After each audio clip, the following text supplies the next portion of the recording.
Hello, and welcome back to Practically Political. It's great to have you with us. I'm Dave Spencer. And I'm Carrie Sheffield. Great to have you, and let's get right to it. Okay, Dave, so much has happened in this political cycle, but we got to unpack the assassination attempt of Donald Trump. Do you think this seals the deal for Trump, given the outpouring of sympathy we saw, even from people on the left for him? And then also the key fact that he's leading Kamala Harris in basically every single swing state. Well, I don't know if it certainly has led to good sympathy. I don't know whether it's changed a lot of votes. Even people like Mark Zuckerberg, people that have said, oh, he's badass, or whatever the quote was, I think that they're staying neutral or they've already decided their votes. So I think the big question is, has it changed Donald Trump? Because one of the things you heard going into the convention was, oh, this is a new Donald Trump. This near-death experience has changed him, and he's going to be more uniting. He's going to be less negative. And so I guess my question to you is, so my answer is that I don't really think it's changed a lot of votes. I think certainly, again, Trump is master of the photo op.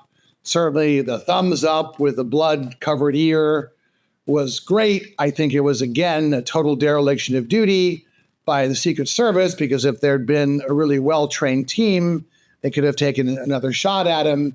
So it was very poor security, but it was a great photo op. But I guess before I finish answering the question, do you think it changed Donald Trump? Because if it did, that might change some votes. Otherwise, I don't think it's going to change a lot of votes.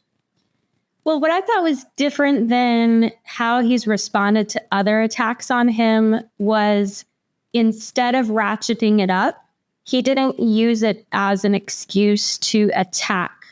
You know, because usually when he feels attacked, he likes to say, "I'll punch back 10 times harder." It was different for him. Usually the impulse is that he's very vindictive or angry, or he gets more, he'll take it even further. And he didn't do it that time.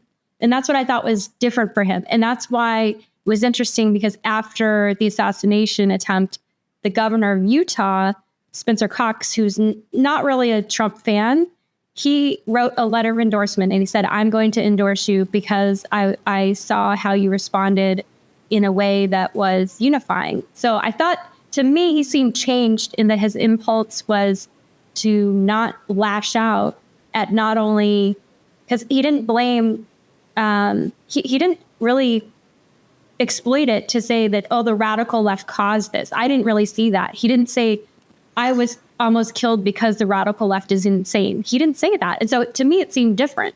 Did you think that? Well, I agree with you that he didn't blame anyone, but I don't think it changed him. I think if you suffered through that 96-minute prolixity, which I think broke the record that he set in 2020, which broke the record that he set in 2016, or vice versa, but he's now given the 3 longest convention speeches in history. The first 20 minutes, yes, riveting, a new Donald Trump. The last 1 hour, the same old Trump.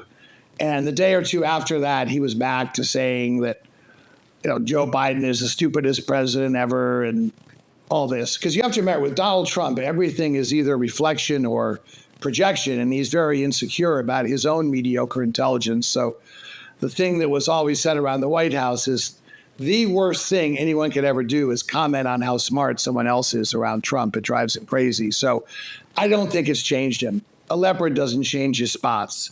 And I think what's interesting about this election now, and we'll get to Kamala and her strengths and weaknesses in a bit, but with now Trump is the old guy.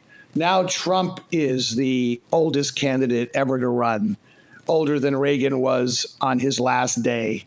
And Biden did something which he should have done earlier. And as I've said, I think you may recall, I implored him way back on this podcast not to run, saying he wasn't physically or mentally up to it. So, but better late than never. And that is something that Donald Trump certainly would have never done. So I think that Donald Trump has not changed. And the question is, are voters going to be energized enough to make a difference for Kamala? So what do you think in terms of how the race is shaping up. The polls have certainly tightened, but I do agree Trump still is the favorite. Yeah, I mean, all of the betting markets that I've seen still heavily outweigh Trump right now, almost 2-1 over Kamala Harris. So I said this on Fox Business. I went, and I know Dave, you went through a near-death experience also, but I've been through a near-death experience, and I feel like it did change me in the sense that I took life. I think from a more circumspective standpoint. I think when Trump at the rally, at the convention, he said to me he seemed very moved by the fact that the people at the rally, they didn't run away, because he said this could have caused major fatalities just from a stampede of people crushing and running away, because that's quite often what happens. You saw that happen with some concerts, when there have been shootings at concerts where people have been killed. The stampede away was actually more fatal. And it seemed that really touched him, in the sense that and one of the criticisms of Trump is that, oh, he's just doing this because he wants to be famous. But I think he felt really moved by the fact that people were genuinely not afraid and very concerned about his life. And that's why they didn't run away, because they were so loyal to him. So that level of loyalty, I think it really touched him and made him feel kind of this new level of affinity or realization that the stakes are much higher than I thought. If his motivation was he just wanted to be more powerful and famous, this is actually more meaningful, because my life is on the line. And he's said that over and over, they want to come after you, but I'm the one standing in the way. And literally this was proven true. So I think in some ways it really bound him even more tightly to his followers, to the base, in a way that I think is more meaningful. But what do you think? Well, I do think, yes, his base is very loyal. And that was obviously one big difference between Biden and Trump. And I think Biden was doomed. And what finally made him step down was, again, I've said that this election will be won by the individual or the candidate on whom it is not a referendum. And Biden's chance was to make it a referendum on Trump. Obviously, 2016, it's a referendum on Hillary. She loses. 2020, it's a referendum on Trump. He loses. So as soon as after the debate debacle, there was no way it could not be a referendum on Biden. And that's why he was doomed. And I'm just grateful, because the earliest presidential debate we've ever had before this one was late September. So the fact that they had a debate 3 months earlier, and again, they had it because Biden knew he was losing and he wanted to shake up the race. But my hope is that some clever people in his administration realized that it was a win-win, because either he really shines brightly and changes the dynamic of the race, or he bombs out and there's time to bring in somebody new. So I'm just grateful that there was the opportunity to bring in somebody new. Now, Kamala is far from my ideal candidate. We'll talk about that in a second. But I just think having somebody new in there, because the American people are so dying for somebody else other than these two old farts. And the only two people that they could beat typically was each other.